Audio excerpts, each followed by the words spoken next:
everybody. I am actually pretty tired. My name is Kai Sasaki. Today I'm gonna watch I don't know how to pronounce this thing. He will pronounce it for me, so we're just gonna watch it. So let's go. What would you do if you came face to face with a dinosaur? And I'm not talking one of the cute ones from the cartoons, or even the cool ones you see in an action flick. I'm talking a real, living, breathing dinosaur. One that wanted to hunt you down and consume you. Well, one thing I'll tell you is that you'd likely not survive the experience. Okay. Hello Internet! Welcome to Film Theory, the show that actually legitimately wants to know what your favorite dinosaur is. Like, for real, I love this question. Please leave it in a comment. Mine's the Velociraptor, even if in real life it was more of a series has been popping up on YouTube. Oh my lord, it does not want to pause. Okay. Me, I love Quetzalcoatlus. I love Quetzalcoatlus and also Megaloraptor.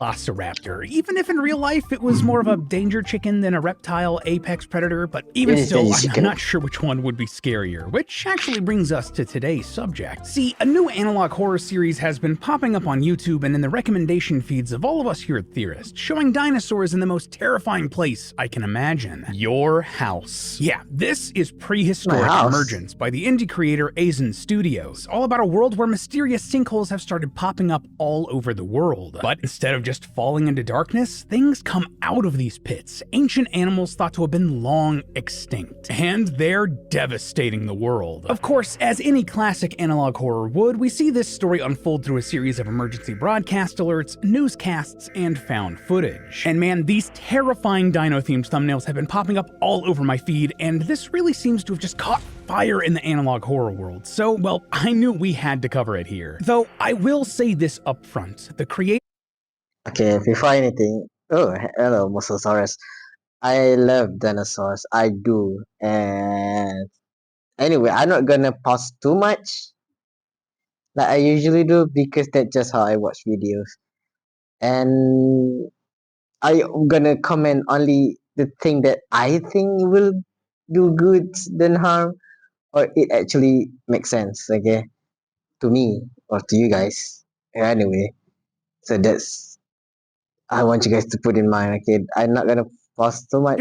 Of Prehistoric Emergence used a few generative AI tools to create some of the content in this series, particularly in the first few episodes. They're pretty open about it in the description of these videos, and gonna be real, I don't love that. As always, we here at Theorist support human art and human artists. That being said, however, in more recent videos, they have moved away from this generative AI entirely and focused on working with real human animators to create new content for this project, which is exactly the path we want to see here, right? If someone is going to use generative AI tools and then their series pops off, we want them to use those resources to then support human art. However, just like we talked about last year, I want to make sure that you are given the opportunity to skip this one if you don't feel comfortable with that use of generative AI. But if you can get past that, the ideas at the core of Prehistoric Emergence are really cool. It's like taking Jurassic Park and turning it into a true horror film, giving us a glimpse at what would really happen in a world that became overrun by dinosaurs and other ancient beasts. But of course, hidden just underneath the surface of this spooky, scary series is a mystery. Who is bringing these creatures back, and why are they doing it? And how exactly is humanity gonna mess this one up? Because, I mean, you know we will. This one gets wild, loyal theorists, so pull the covers over your head and hide from the monsters as we take a bite out of Prehistoric Emergence. Episode 1 of the series is simply titled Prehistoric Emergence, and as soon as you click into the video, we're greeted by a familiar noise. Greeted by a familiar noise. That, my friends, is the siren of the United States Emergency Alert System, normally used to warn of imminent danger. Sometimes it's used for severe weather emergencies like tornadoes, hurricanes, and flash floods. Other times, it's used to announce potential threats to public safety like active shooters. But here in Prehistoric Emergence, well, it's being used for nothing we've ever seen before. The government is warning the public of the return of prehistoric creatures. Strangely, giant sinkholes have opened up in the ocean, and 3 every species previously considered to be extinct are coming out of them. We actually literally see some of these animals come out. It's kind of weird that thing come in different era as well. Like, yeah, it's in different era.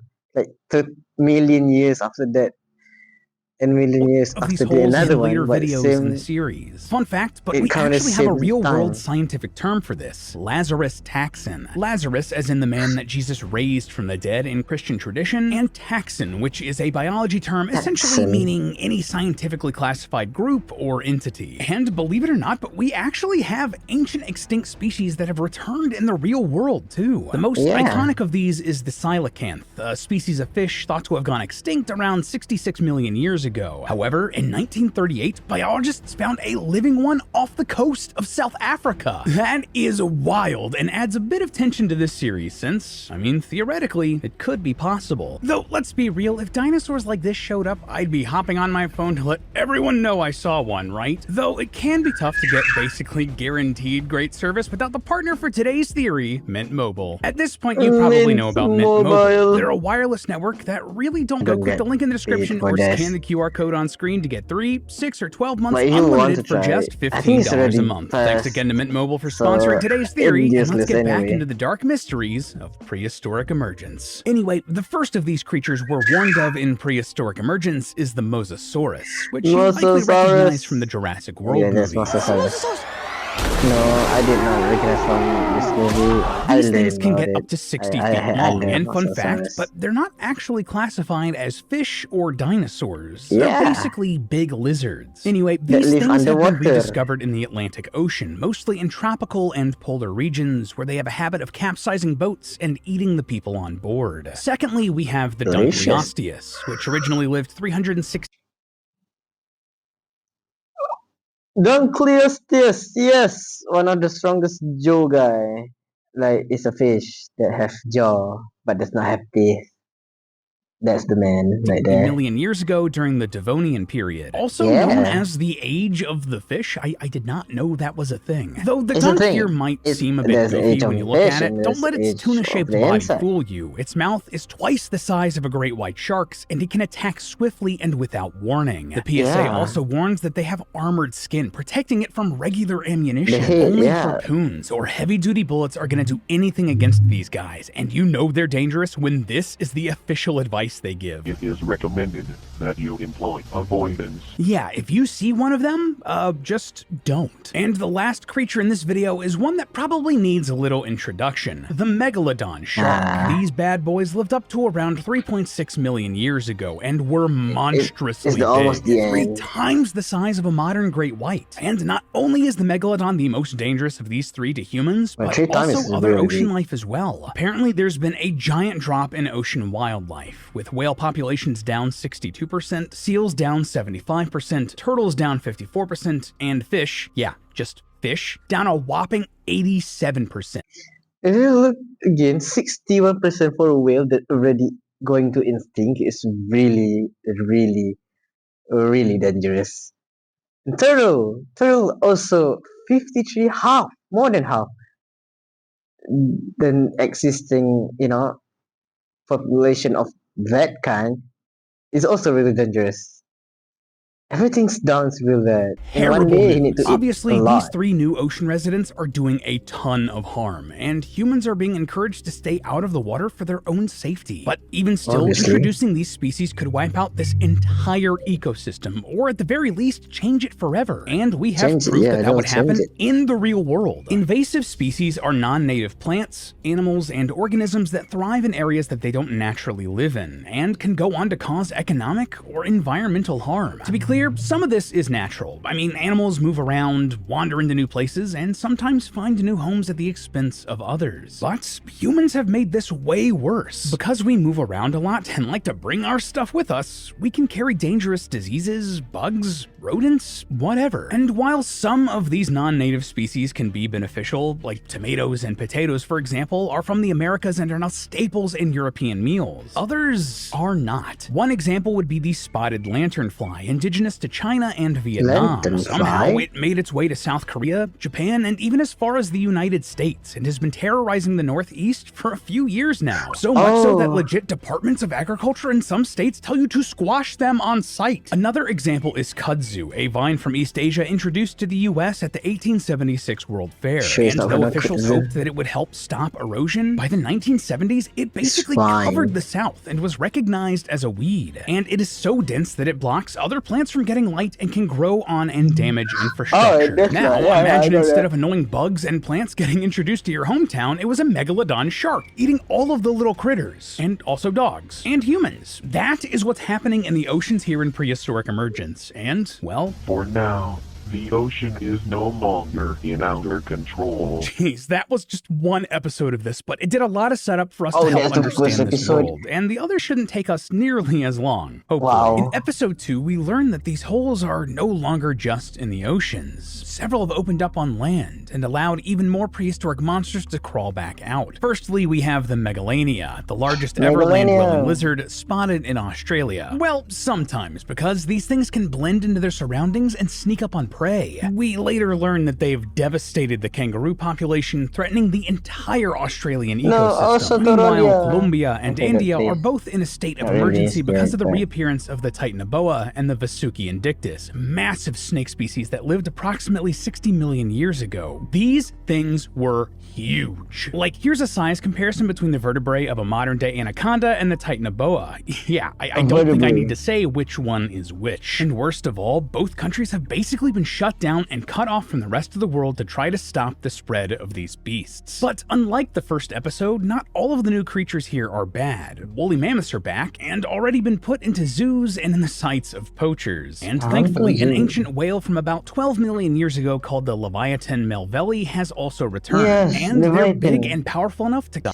The two often come into contact in what seems like a natural version of biological control, or the deliberate use of natural enemies to suppress populations of a target species. This is interesting because this is the first real example of two ancient species coming back that aren't necessarily friendly to each other, and they don't seem to be working towards the same goal. That's interesting to say the least. So, despite the mixed bag of creatures now coming out of these holes, humanity has decided that they need to fight back, creating GPAC, or the Global Prehistoric Affairs Commission, and, well, several individual governments are taking drastic action. In the meantime, many governments are resorting to bombing the openings to prevent more animals from reappearing. How very American of all of us. But, well, it might be necessary because the end of episode 2 gives us a terrifying view of what's to come. You see, strange noises have been heard coming from one of the holes near Billings, Montana.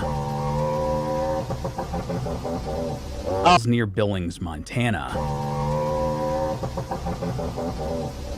That's not a good sign. I do not like that. Now, if you're anything like the dino nerd that I am, you'll have recognized that noise. It's the same one that a recent study found that a famous dinosaur would have actually sounded like, and the news is not good for Billings. Now, up until this point, Prehistoric Emergence has followed a sort of pretty standard story structure. Basically, every video introduces a few new animals and then the ways that they're impacting the environment. But the third video is a little bit different. Here we get legit lore drops, news broadcasts, and, well, more traditional analog horror storytelling. Trust me, you'll see what I mean. Towards the beginning, we get a bunch of news updates. More and more holes have opened up, and nations have stopped their bombing campaigns because they simply appear faster than they can be destroyed. Bounties have been placed on some of the creatures, residents close to the holes are being relocated, and, strangely, we learn that the blue holes in the oceans have been linked to rising sea levels. That's not something you would expect to happen with holes in the ocean, right? Like, you'd expect that water to flow down into the earth. Clearly, these holes are leading somewhere. We also discover what that terrible noise from the end of the previous video was. 19 Tyrannosaurus Rexes appeared in Billings, Montana and rampaged through the town. They killed 313 people and injured many, many more, making that the deadliest mass casualty event in Montanan history. Before this, it would have been the Speculator mine disaster of 1917, which left left 168 dead from a fire that started underground. Of course, if you've watched any sort of dinosaur-related media, you'd know that the T-Rex is basically king of the dangerous dinosaurs, so that body count